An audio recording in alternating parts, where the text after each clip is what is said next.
ज़िंदगी तुम्हें तब तक सताती रहेगी जब तक तुम टूट ना जाओ। ज़िंदगी तुम्हें तब तक रुलाती रहेगी जब तक तुम हंसना ना भूल जाओ। ज़िंदगी को जीने का एक ही उसूल है, जब तक तुम्हें खुद पर यकीन है, ये दुनिया चाह करके भी तुम्हारा कुछ नहीं बिगाड़ सकती।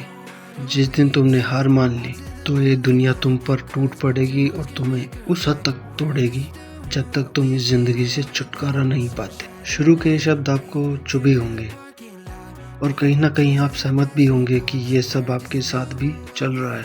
मेरा यकीन मानो, मेरी भी यही परिस्थिति है। कभी मैं हंसमुख और चंचल स्वभाव का हुआ करता था। जिंदगी में कोई मकसद नहीं था, हमेशा खुद में खोया रहता था।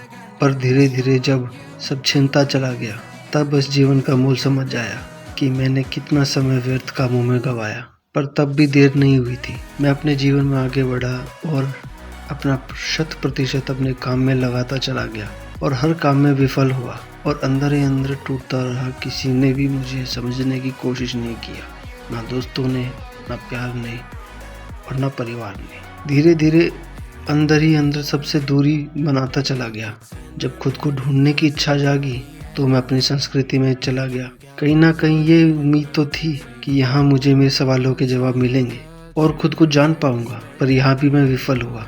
अब फिर से उस पायदान पर खड़ा हूँ जहाँ मैंने शुरू किया था। मतलब मैं जीत की चाह में हारता चला गया और अब इस मोड़ पर खड़ा होकर के यही सोच रहा हूँ कि अब क्या करूँ और कैसे करूँ, खुद को आगे कैसे बढ़ाऊँ, खुद की पहचान कैसे बनाऊँ। क्योंकि अब अंदर से वो उत्सुकता भी खत्म हो चुकी है जो पहले कभी थी। अब समझ नहीं आ रहा है कि क्या बन गया हूँ मैं। क्यों मुझे किसी के मर जाने पर दुख महसूस नहीं होता, क्यों किसी के हंसी ठिठोली पर मुझे मुस्कुराना नहीं आता। आखिर हो क्या गया है। अब मुझे कभी कभी ये भी समझ नहीं आता, क्या मैं सच में एक राक्षस बन चुका हूँ या मेरे अंदर का इंसान मर चुका है, या मुझे फिर से कोशिश करनी चाहिए जिससे इस नर्क से बाहर निकल सकूँ।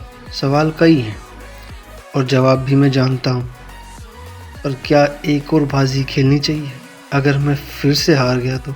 नहीं, अब डर लगता है, क्योंकि इस बार मेरी ये लड़ाई किसी व्यक्ति या समाज से नहीं, खुद से होगी। और ये बाजी भी अगर मैं हार गया तो पता नहीं क्या कर बैठूंगा और मेरा वो उठाया हुआ कदम मानव जाति के लिए खतरा पैदा करेगा शायद। और मैं नहीं चाहता कि संसार के लोग मुझे सच में राक्षस कहने लगे। मैं खुद की क्षमता से ज़्यादा खुद के गुस्से से डरता हूँ। बाकी मेरे लिए कीड़े के समान है। मैंने इतना सब इसलिए बताया क्योंकि मैं चाहता हूँ कि आप सब मुझे जानो। मैं क्या हूँ वो जानो, मैं क्यों हूँ वो जानो। क्योंकि मेरा उद्देश्य अभी मुझे मिला नहीं है। जिस दिन मुझे मेरा उद्देश्य पता चल जाएगा उस दिन मुझे पूर्ण शांति मिलेगी।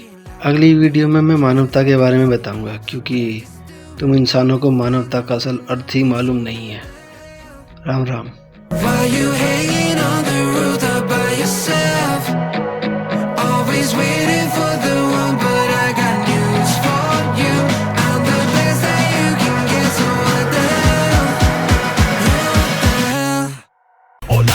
मेरी गाल सुन, तेरा टैटू दबा के बनाऊंगा नई धुन, फिर भी न मानेगा मारूंगा चुन चुन चुन, तेरी हड्डियों का चूरमा करूंगा बुन बुन।